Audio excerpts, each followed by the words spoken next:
friends, in this tutorial we discuss about move tool. You can choose it from large tool set or use shortcut key M in the keyboard. You can move edges or surfaces or group items. If you want to deselect, just right click on the empty space. So select to move, or you want to deselect, use escape key. Simply click object, then drag, click again to finish. You can able to move group of objects. So select all the object using shift key. After selecting this, I use move command.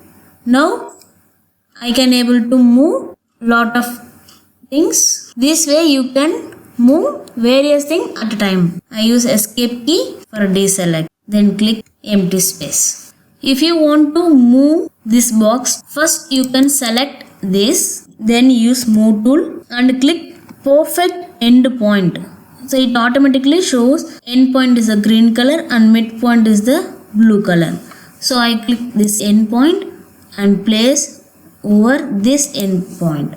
So now perfectly moved.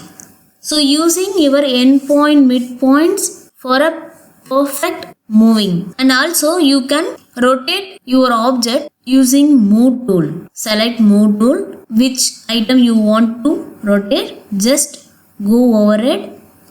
You can see various plus point. So any one of plus point you can click, then rotate based on this green axis. Okay, this side you can choose red axis. So you can rotate this side.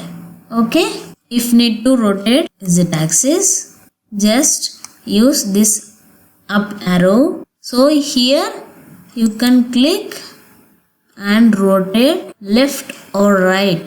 So this way you can rotate all the axes, red, green, blue, based on that plus symbol. And then you can move and organize. That's all. Thanks for watching. Don't forget to like, share and subscribe.